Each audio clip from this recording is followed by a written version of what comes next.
Let me adjust it. Gotta work on the microphone a little bit. Louder. Working now. Waldo's going back. Come fix it, somebody. He is. They're working on it.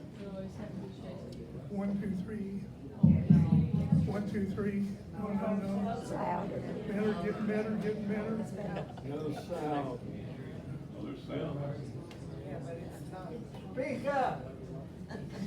1, 2, 3, 4, 5. 1, 2, 3, 4, 5. Yes. Any better?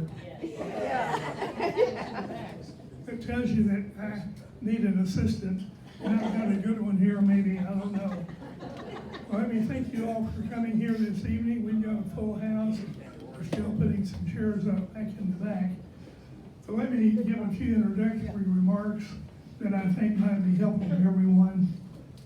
The seed for our program this evening was planted over 4 years ago when New York's Chautauqua invited KARL ROVE and David Axelrod, the chairman of the National Democratic Party, to come in and to talk about restyling politics in the United States.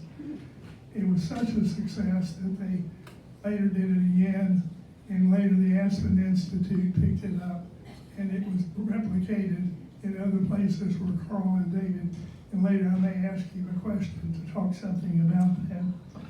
But it was a very timely topic 4 years ago. It's a timely topic today. KARL and his wife Karen are Austin residents and have been for several years, and their in-laws, Tom and Kathy. If I move this, I can't get over there to say Tom and Kathy Johnson are residents of Westminster, and they're over here on the side. And then I would move on to tell you that KARL and I have been friends for many years. We first met when he came to Texas to work on various elections, and later the administrations of H.W. Bush, of Bill Clements, and W. Bush. I was a Democrat with leadership roles in the Texas Senate. Politically, we seldom agreed on the major political issues, but in regard to many of the issues, we agreed that public policy ought to try to find a solution to them. And then I think the next few remarks are very important for this particular audience. I became dean of the OBJ school in 1983. My 14 years as dean might be labeled the whipsaw years. Think about that, the whipsaw years. For the first half of my tenure, Democrat Mark White was governor. Then we served through all of Bill Clements' full second term, followed by Democrat Ann Richards' term, and it ended, my 14 years as dean ended in the first term of W. Bush. So it was a whipsaw, Democrat, Republican, Democrat, Republican, Democrat, Republican. LBJ graduates pretty well permeate every aspect of state government, in fact, many aspects of government around the world. It was critical that the school live up to Lyndon Johnson's dream, which he articulated in 1971. And these are his remarks at the dedication of the library in the school. He said, "We have a school of public affairs, which will try to produce thinkers and doers, people who dream of progress and will try to turn those dreams into achievement. A school that will blend the academic and the practical."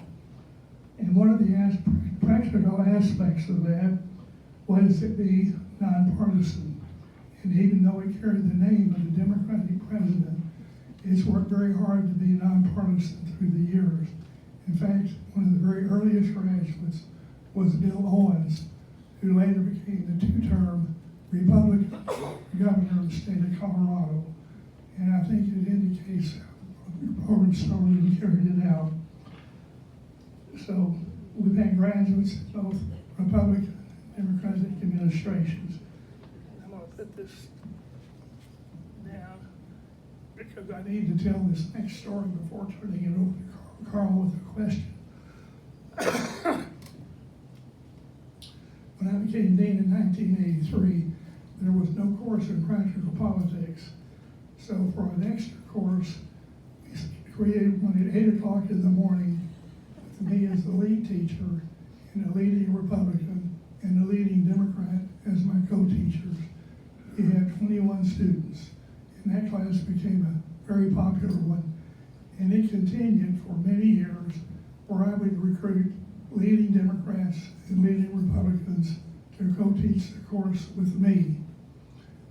And eventually became more complicated, and I became president of the National Association of Schools of Public Affairs. It was going all the time, and it was just impossible to keep it going. So then I had to decide, do we end the class or keep it going? So I determined that I had two friends. One of them was a leading Democrat consultant. The other was a leading Republican consultant. KARL was that Republican consultant. And so they would teach the course, but they both promised me they would work very hard to talk about the politics and not try to persuade the students one way or the other. When KARL's name came up, one of the students came in just livid. She was a very liberal Democrat.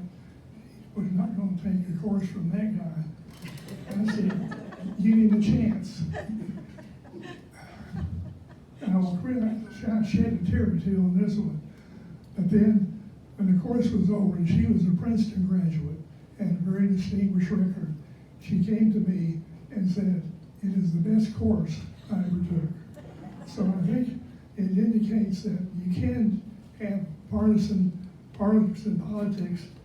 And so with that, I would like to start by asking KARL, when we talk about the state of the nation, what led him to write a book on an almost unknown president, William McKinley. Well, thank you, Max. Thank you. I know the student you mentioned. She was originally from Houston, and she was a beautiful writer. And one of the things I did when I taught the class is I made them write every week. And I would literally make her paper be on top of the stack because she was such a great writer.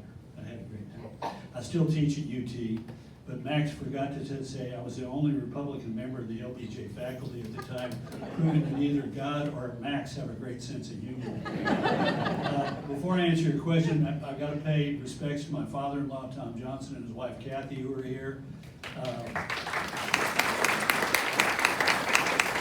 Let me just say, Tom's daughter, Karen, is a handful, and I'm doing my best. And I also want to, Ron Bellamy and his wife Helen have just joined the Westminster community. Ron took the leave of a very successful business career in order to serve the state of Texas in Governor Bush's first term.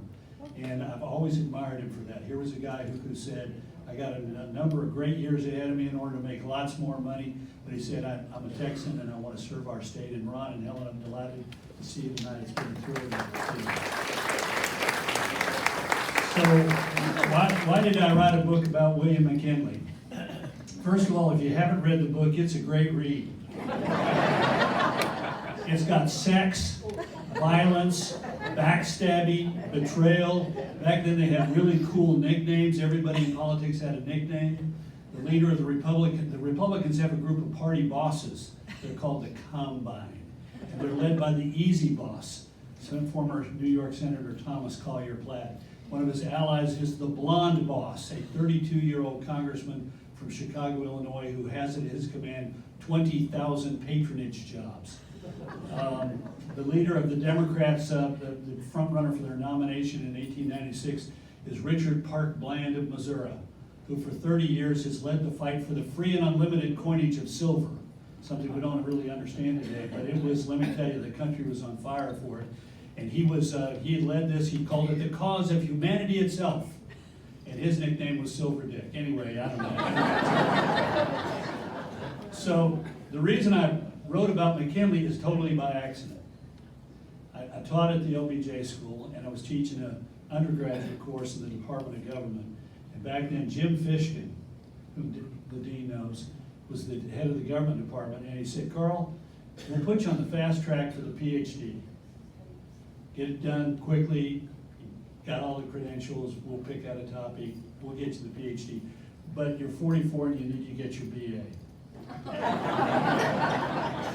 I let this thing called politics interfere with getting my undergraduate degree. So I took astronomy. My dad was a geologist, so I took geology by exam. I labored and failed to get the 2 years of Spanish. But I had run a public affairs company, marketing firm, political firm for 16 years or so. There was no evidence I could string two sentences together, so I had to fulfill the upper division writing requirement. And I was a little busy. The governor of Texas was thinking about running for president, and he was going to get ready to run for re-election. And so I checked through the catalog, and I found History 351, Seminar in Historical Source Writing. You had to do research in the original documents and write a paper, and you get 3 hours. Sounded great. I had no idea it was never done. So I will show up at the history department, secretary behind the table, it's this summer. I say, "I want to sign up for 351. She says, "Nobody ever, you have to get a professor to take on. No professor ever takes anybody on, nobody." And I said, "Well, really, I'd like to talk to somebody about it." She says, "Well, there's only one professor here today, Professor Lewis Gould." And I said, "Can I see him?" And she goes back, and he was willing to see me. I sort of had a little bit of a reputation then. So he said, "I'll see you." And I have no idea who he is. And he says, what can I do for you?" And I said, "Well, I'd like to take 351, and I got to have a professor to sponsor me." And he said, "What do you want to write about?" I said, "I want to write about Theodore Roosevelt, one of my heroes. And I wonder, he's at the bottom of his life, political life in 1895. He has run for mayor of New York and come in third. He's on the outs with the boss of the party, Platt. He will never be slated for office. The only way to rescue his political career is to endorse a candidate for president in 1896, work his heart out, and hope to God somehow that he can turn that into a job back in Washington. The problem is he makes a mistake. He picks the wrong guy. He picks the front runner, Thomas Brackett Reed of Maine. And Reed loses to McKinley. And I said, I wonder how he resurrected his political career. Unbeknownst to me, Lewis Gould is one of the greatest living historians of the Gilded Age. And it had just enough chutzpah that he said, "I'll take you on. I've never taken on a student, but I'll take you on, but you have to make one promise to me. You have to read the McKinley Papers," which are a gigantic, mess of papers at the Library of Congress. They're on microfiche at UT, which is a sub-depository. They're disorganized. They're lit everywhere. And he said, "But you got to read them." So I did the paper, and I read the McKinley Papers. And the more I got to know about McKinley, the more amazed I was about him. First of all, in just reading his papers, he is a man of enormous integrity. He's very thoughtful. He's politically very smart. And the more I learned about his character, he is one of the most remarkable people to occupy the White House. He enlists in the Civil War at the age of 18. He shows up in Columbus, Ohio. Lincoln has called for 75,000 volunteers for 90 days. He shows up with other teenagers from Poland, Ohio, to enlist for 90 days, and are told, "We filled the quota, so your only choice is 3 years or the duration, whichever is longer, and or go home." And he enlists as a private in the 24th Ohio and ends the war as a major, having received 3 battlefield promotions for unbelievable valor, including 2 suicide missions, one of which he launches himself on, and another one he is launched on by his commanding officer. He is recommended for the Congressional Medal of Honor, but refuses to have his application promoted because he said, "I was only doing my duty." He's a devout abolitionist who said, "I'm willing to lose my life for the promise of the Declaration of the Independence." And he enters an historic political career at the time in the Gilded Age, which if you think politics is bad today, it is worse back then. Because after 1874, the country is divided between a resurgent Democratic Party that takes 90 some odd seats in the 1874 congressional elections to win the House for the first time in 18 years, and 64 of the new Democratic members of the U.S. House of Representatives are former officers, elected officials, even the Vice President of the Confederacy have been elected. And these men hate each other's guts and fight it out for the next 25 years. We have 4 years with a Republican President, House and Senate, 2 years with a Democratic President, House and Senate, and the rest of the time we have divided government where virtually nothing gets done unless outside events force people to do things. The President of the United States is assassinated 3 months after he was sworn into office, and so we get the beginning of civil service reform because it was a disgruntled office seeker who killed Garfield.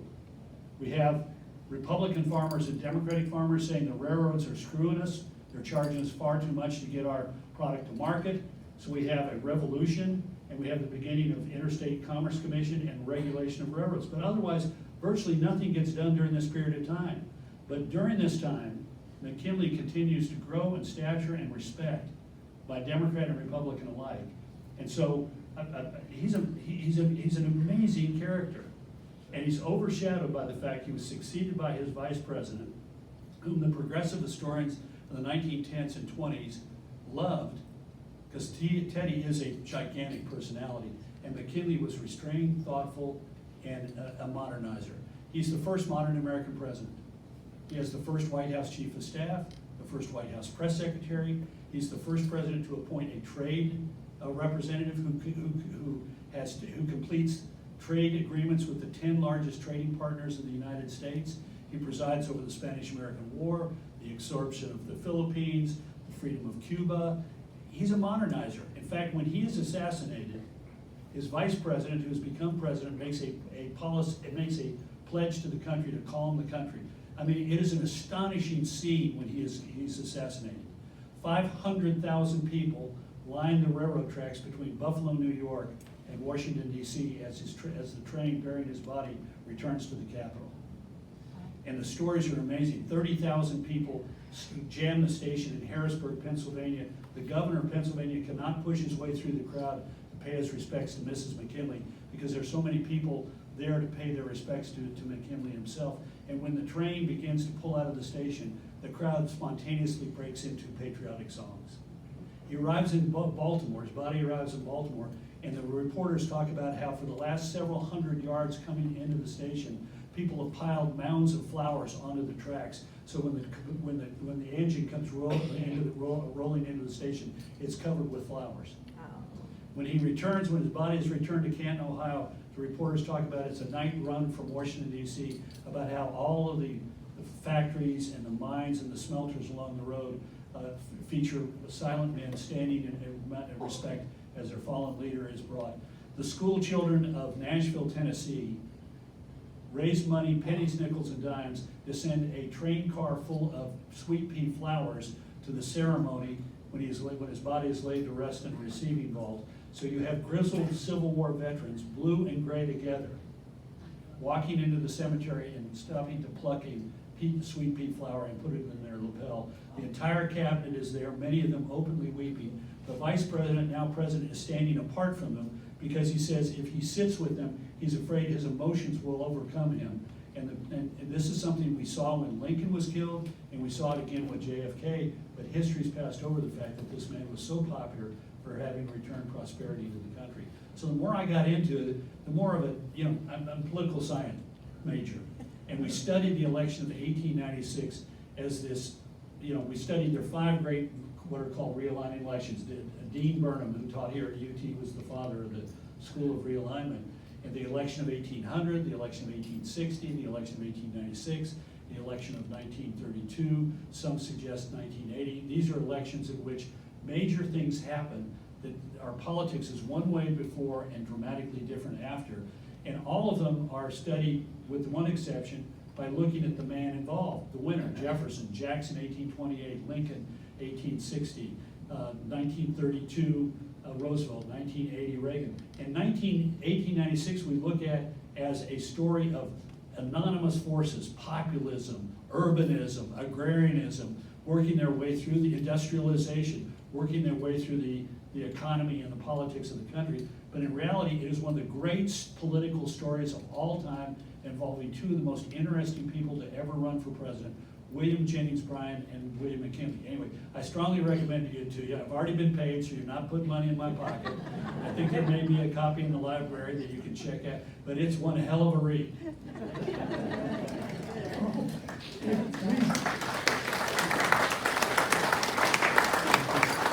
At least that's what the author says, and I don't know. I listen. Well, that leads to another one, because Philly did do good things. How do we avoid, in a bipartisan government, having practical politics trump, and I choose that word not politically, trump the reality of doing things that need to be done?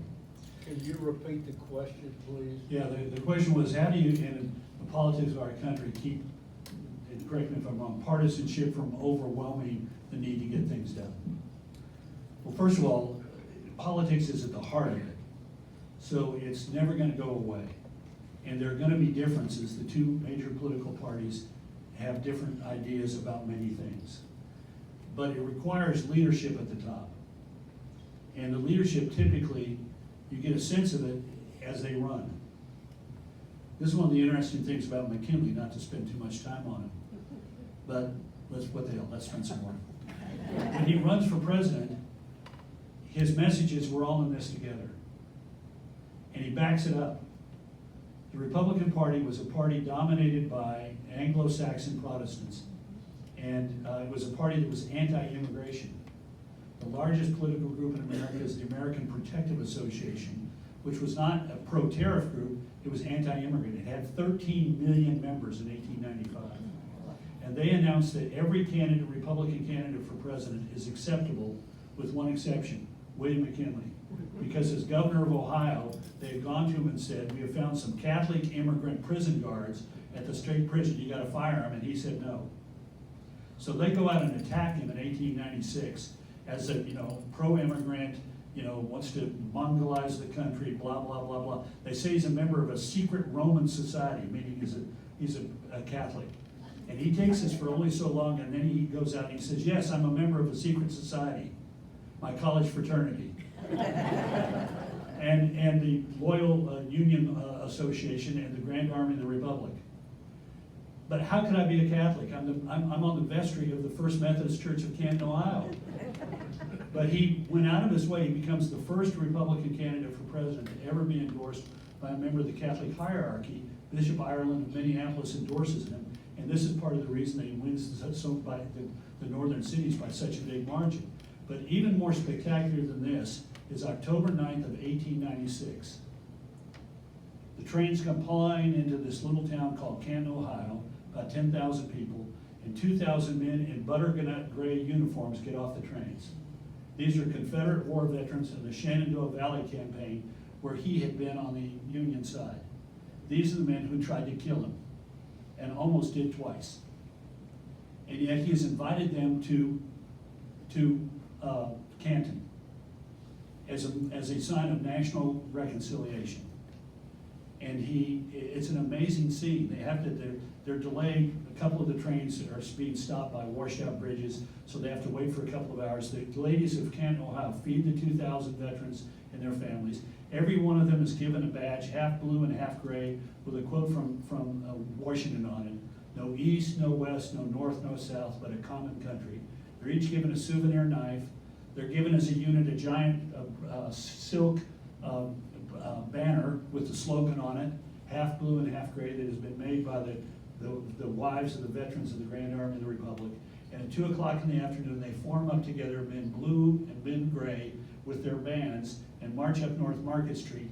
And the streets are clogged with thousands upon thousands of people, many of them openly weeping at something they have never seen for 25 years, which is blue and gray together. And he emerges from his house onto the porch and says, we live in a great country. It is a common country. And if we're ever forced to fight again, and God forbid that we shall fight as brothers under a common flag. And this has never been seen for 25 years. It's been the northern Republicans wave the bloody flag, and the southerners yell Southern states' rights, and yet here's a guy who says, we're all in this together. And that was his message about the economy too. His opponent is saying it's the rich versus the poor. And he's saying it's all of us together united behind a currency that has value so that the working man is paid a full day's wage for a full day's work. And prosperity after his election returns. But he set the tone at the beginning. And look, I've worked in the White House. We didn't have a big margin. You may remember, some of you probably forgot, 531 votes in Florida. Bush knew what that meant, which was the country was deeply divided. The first member of the U.S. Senate he called was not the Republican leader, it was Ted Kennedy. Because Kennedy had said some things about education reform that marked him as a possible ally. First member of the House he called was not the Republican leader, the Republican speaker. It was George Miller, the ranking Democrat on the House Education Labor Committee, who'd stood up and said, the teacher unions are wrong, we need to have an accountability system in which we measure the performance of every class in every school so we know where we're failing these students. And, you know, look, I was a little bit, this may surprise you, but I was a little bit of a hothead. So, after 9/11, we were out in Chicago for an emotional event. United Airlines and American Airlines were going back into the skies.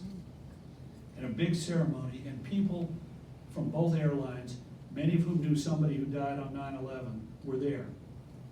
And Dick Gephardt, the Democratic leader, was there. And Bush said, get him on the plane. Tell him I'll give him a free ride back to Washington. I need to talk to him. So get him on the plane. And Bush says, look, Dick, we got a problem. Our economy is shedding jobs. We lost 1 million jobs in 90 days after 9/11. 1 million people lost their jobs. The economy was going straight down. He said we need to do something to stimulate the economy. And here's what my guys tell me we need to do. We need to cut the corporate tax, because the big companies can immediately price that into what, and that frees up money. We need to do expense and depreciation, blah, blah, blah, blah, blah.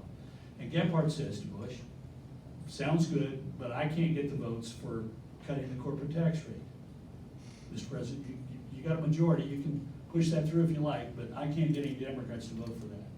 Instead, I think you ought to plus up the depreciation and appreciation 100%. So we get back to the White House. The president calls up Larry Lindsey, head of the National Economic Council, who's leading the effort, and said, Larry, I want to swap out cutting the corporate tax rate for making it 100% and putting it in play. And Larry said, Mr. President, it's not going to have as big an impact. It's just not. It's, you know, this one, and this one, that one, blah, blah, blah. The president said, I get that, Larry. It's not going to be as effective, but it'll be effective. But our country's divided, and we need to be united. So we put it in the package, goes to the House. I'm watching the vote. We win the vote. I go in to tell the president the Oval. He said, how do we do? And I said, man, whatever it was, 300 to 100 some on, 200 and some on to 100 and some on. And he says, good margin. I said, yeah, but Gephardt didn't vote for it. And I sort of literally looked at it, so I might have said something about Gephardt in that. And Bush laughed at me. He said, are you kidding me? Are you that dumb? He was never going to vote for it. I said, yeah, but that was the idea he gave you. He said, yeah, but he was never going to vote for it. Were you that dumb? Turd Blossom, were you that dumb? He said, but he knows that we listen to him. And that's important at this time. You also have to have a president who doesn't take it personally. Ted Kennedy stood up on July 4th of 2003 and gave a speech, said Bush lied about Iraq, WMD in Iraq, which he didn't. In fact, Ted Kennedy had looked at the same intelligence and had come to the same conclusion that Saddam Hussein had WMD and was a threat to our interests, and gave a speech at Georgetown University saying, he's got WMD, we must not allow him to deploy it, but the way to do it is not by force, but instead we must use diplomacy. And I oppose the use of force. But it was all politics. We had a year and a few months before the election to go in 2004. Kennedy wanted John Kerry to be the nominee of his party and president, and he decided this is what he was going to do. And I didn't like it. But Bush said, that's politics. And after the election that we won, said, give me Kennedy. I think he and McCain and I can do something on immigration together. And we worked the next 3 years to try and get immigration reform through in 2005, 6, and 7. So I don't want to, I take from this, look back at successful presidents. Reagan and Tip O'Neill. Fight like cats and dogs, and yet they saved Social Security. And after they fought like cats and dogs and other things, they went and had a drink and told Irish jokes. You know, a lot of this is formal power as outlined in Constitution and statute and practice, but some of it is personalities. And successful president, Bill Clinton could charm, you know, the hair off a dog. And he used it to great advantage. And, you know, this is what successful leadership is. Successful leadership steps back from saying, I gotta win every battle for my party, to instead find areas of common agreement. And that sets a tone that seeps down. Now, we haven't had that for a while. But I'm telling you this, I'm talking to a lot of people in Washington on Capitol Hill, and there are a lot of Republicans and a lot of Democrats who are fed up. They did not go there in order to, you know, be rated by how many times they got on MSNBC or Fox, or how many retweets they got. Had an interesting experience a couple months ago. August Pfluger, Midland, Texas. You talk about a conservative part of the country, Midland, Odessa, far west Texas. Had a fundraiser for him. Guy stands up, local Republican, says, well, you Democrats are evil and they're commie binkos and blah, blah, blah, and we got to stick blah, blah, blah. Finally, he'd had enough. He said, look, let me interrupt you. Sorry to interrupt you, but I respectfully disagree. They don't hate our country. They're not communists. They have a different view of where they want to go, but we share common values and a common desire to serve our country. And he said, it does not help us to have needless fights because of the questioning other people's values. He said, so I'm telling you what I'm going to do, what I am doing. He said, I'm part of a group of veterans. August Pfluger is a combat air pilot, Iraq and Afghanistan. He said, I've gotten together with other Republicans and Democrats who are veterans, and we've agreed to do two things. We're going to have a meal together on a regular basis, dinner or lunch, to get to know each other as human beings.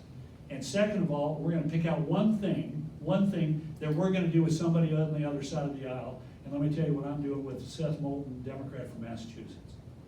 Now, if you look back the last couple of years, this is happening spontaneously. You know, the chips bill, we're dependent upon 90% of our chips coming from Taiwan. What happens if China takes Taiwan? We better get ready for that if that happens. How'd that come about? It came about because a freshman Republican from Indiana named Todd Young said, I'm worried about this, and I've heard that the senior Democrat, the chairman of the Senate Intel Committee, Mark Warner of Virginia, has the same concern, and literally goes up to him on the floor of the Senate and says, can we have a cup of coffee and talk about something? And that, the CHIPS bill comes. Remember the so-called infrastructure bill? Do you know where that came from? It's every 5 years we reauthorize the Highway Trust Fund. Talk to Tom Johnson about that. He's been doing that. He was doing that from like 1955 on. And every 5 years they reauthorize the Highway Trust Fund. And they do it's a simple job because you have to figure out how much money's coming in from the gas tax and set the formula for how you distribute among the states. So they're big fights over little things. We're a donor state. We want to get more money back than we apply. You know, we want to have mass transit demonstration project. We want to have a demonstration project of unused urban rail corridors turned into bike paths. I mean, there are little things on the edges. And every 5 years, the Senate or the House takes the lead in writing the first version of the bill. Well, the last version of the bill, it was the House leadership.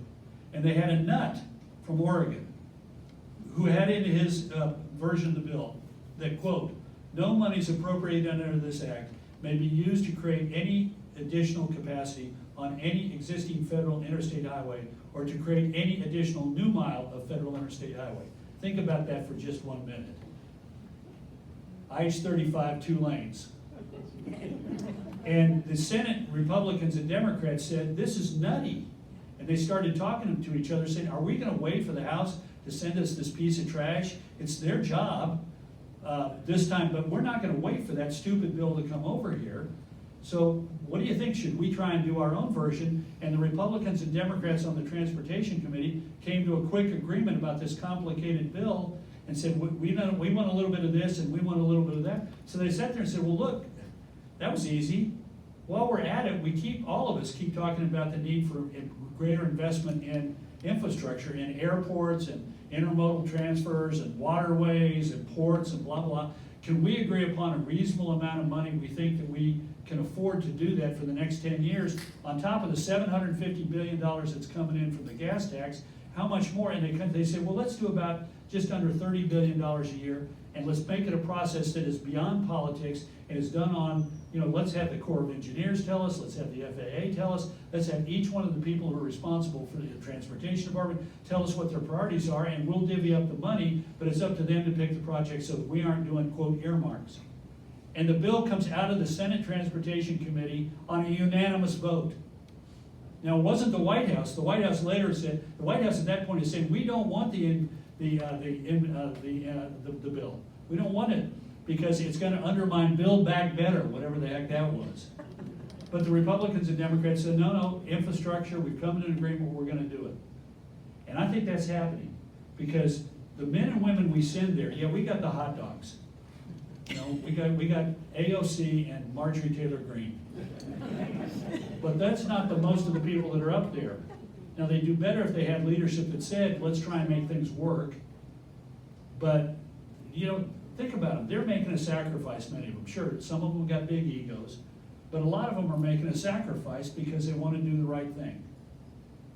I don't mean to get carried away on it, but let me tell you about one of my personal favorites. He's our senator.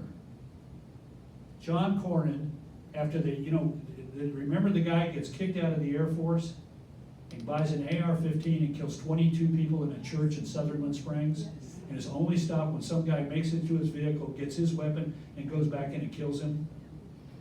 Cornyn afterwards sat down with Murphy of Connecticut, and the two of them said, what can we do about this where we can find common ground? Murphy hates guns. John Cornyn loves his guns. I know because he comes hunting with me every year.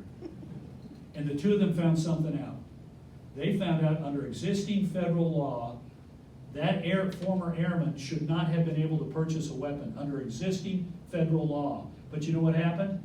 The Air Force, the Army, the Navy, and the Coast Guard were failing to report to the National Crime Information System, the NICS system, that people had done bad things that kept them from violating weapons. In fact, from buying a weapon. In fact, it turned out red states and blue states were failing to turn in complete and accurate information to that NICS system so that we could catch these people who were trying to buy a weapon who shouldn't have been able to.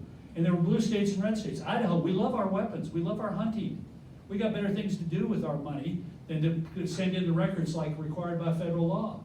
We're Washington State. We don't like guns.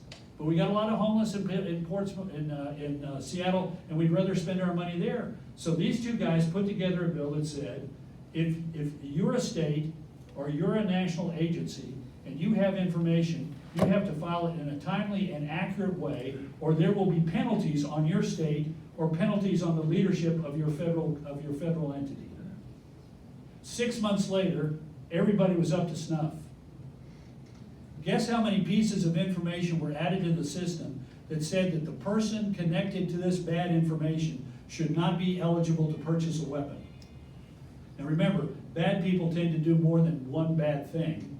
So take a wild guess. Anybody want to suggest how many in the country of 333 million people, how many pieces of information said Max Sherman shouldn't be able to buy a weapon, KARL Rove shouldn't be able to buy a weapon because they've done bad things? Anybody want to take a hazard guess?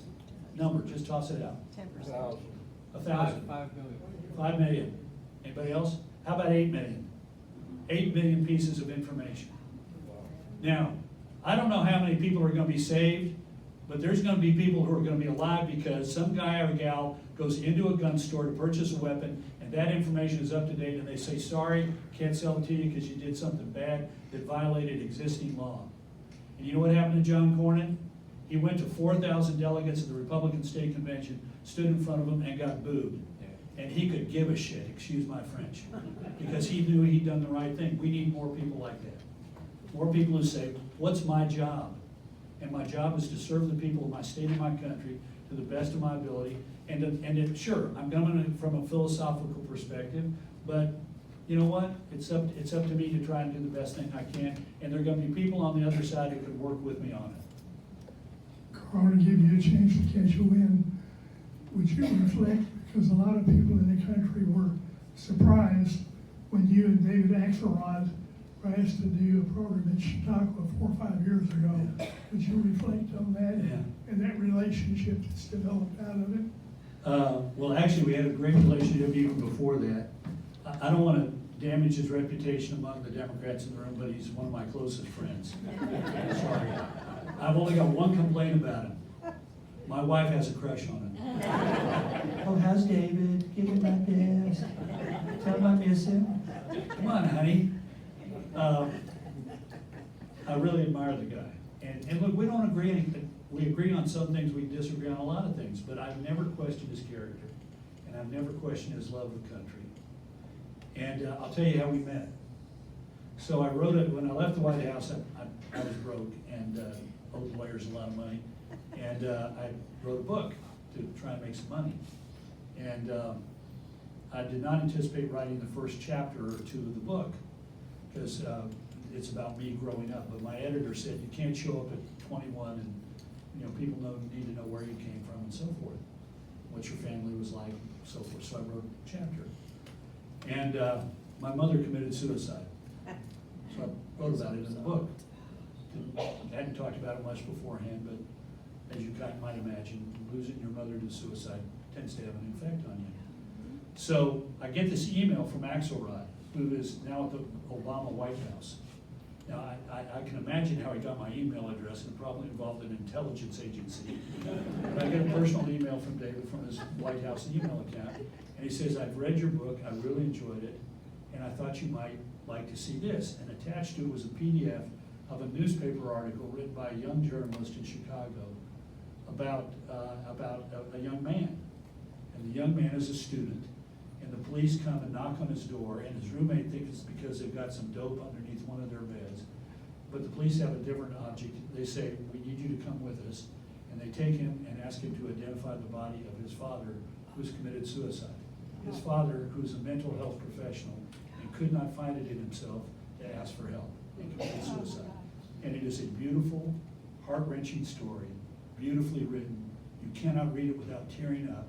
And it was written by David Axelrod about the death of his father. So we do suicide prevention events together. But look, David and I've got, look, there's no reason that we have to be disagreeable in laying out our views. And we don't have to always adopt, here's the party line. I mean, neither one of us is a party line guy. Both of us have our own independent minds. So we'll agree and we'll disagree, and when we disagree, we can do so in a pleasant fashion. And there's no need to be insulting and nasty to each other. And as a result, we have a lot of fun. We enjoy each other a lot.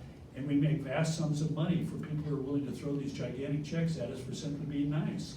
And no law enforcement follows us from state to state. I'll tell you one quick story. We were in Ukraine, which I've been to. My first time there was in 1991.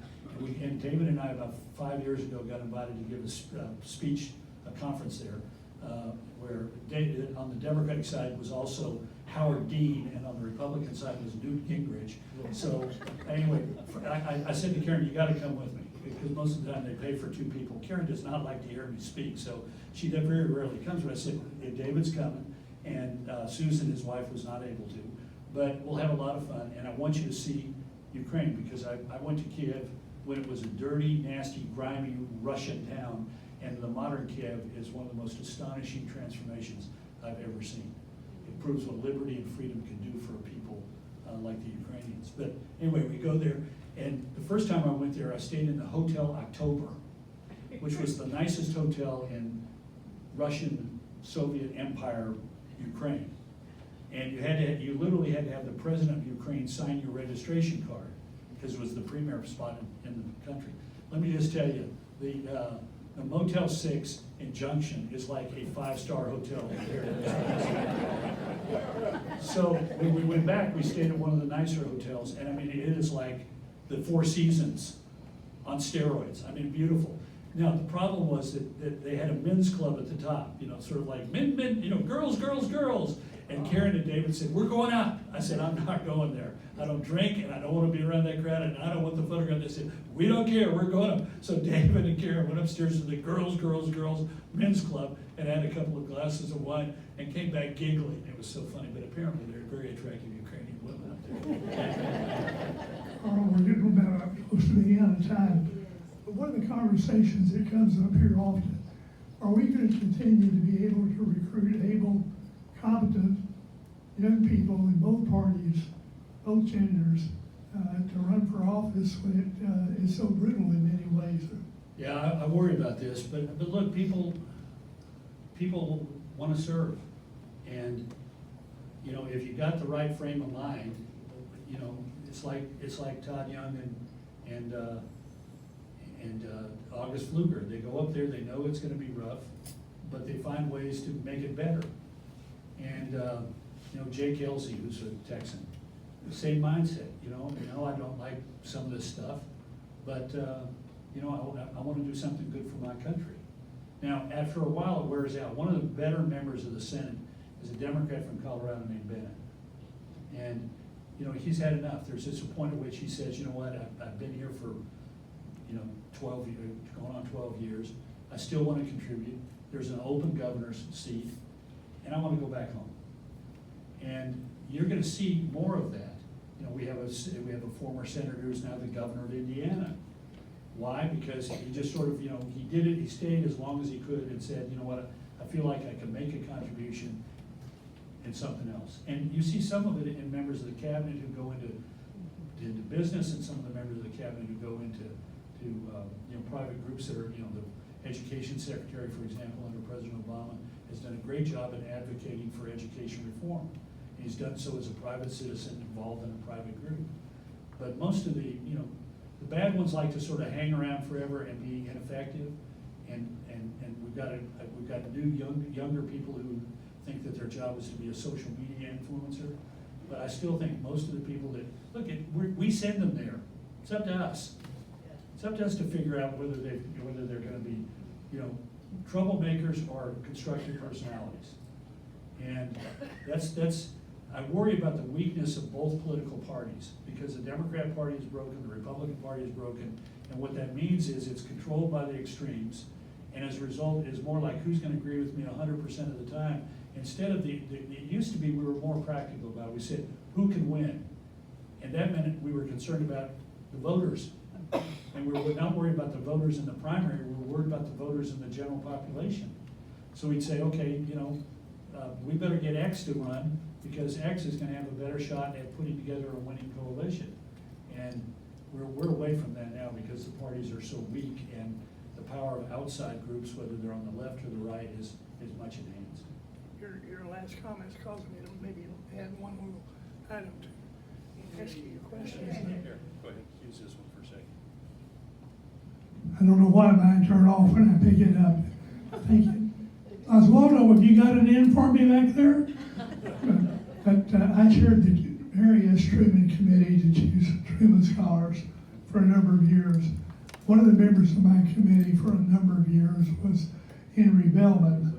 And for those of you here who may not know, Bellman was a Republican governor of Oklahoma.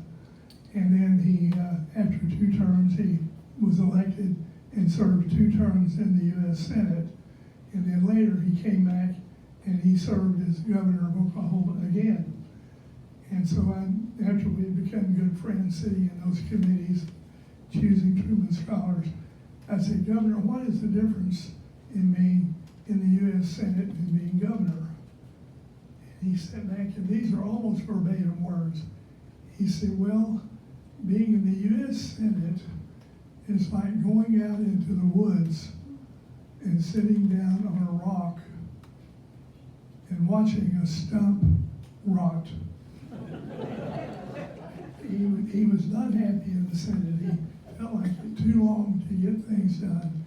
He said, in being governor, I have an agenda, and I come to the office, and there's been a prison riot, or there's been a tornado, or there's been something happening in around the, and all of a sudden, I don't even get back to my agenda for 2 or 3 weeks. But that was his distinction. I'd like to see what you think of it. Yeah, people who are executives like being executives, and being a governor is a great job. Pete Ricketts in Nebraska is my friend. He's a former governor, now a U.S. Senator. And he said, look, he said, I have to remind myself they're 2 different jobs. I'm not the chief executive of the state of Nebraska.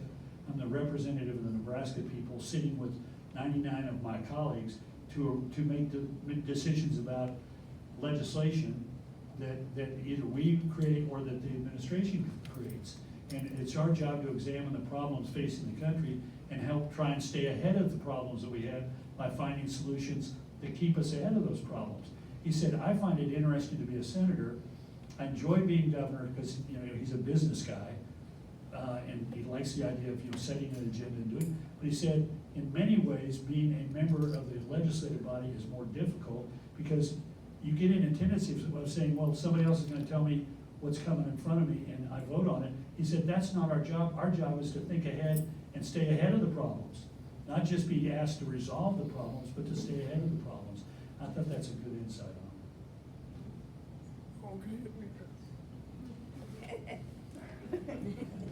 We'll wind it up. This will be the end of our program because I promised Ruth Neal that when we do this, at the end of it, if you want to come by and talk to Carl, we'll both be here.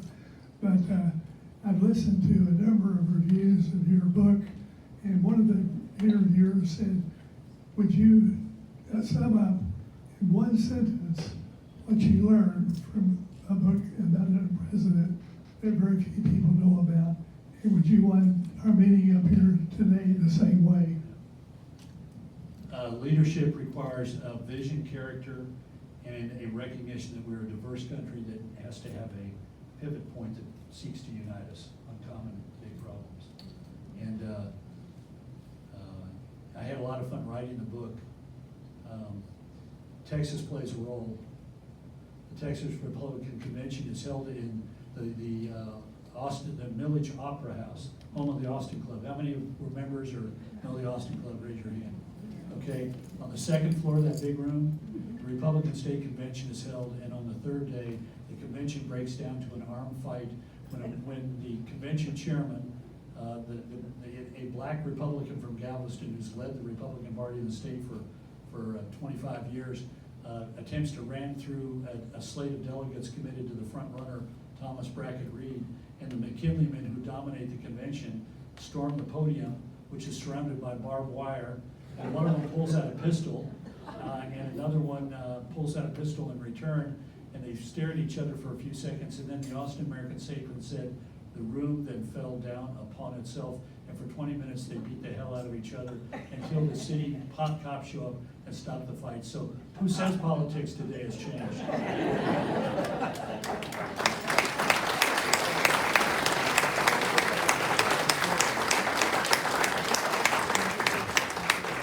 That's it. So you guys can come up and talk if you want, and I'm going to get out of the way. Nothing I have works. The phones don't work. The car won't run.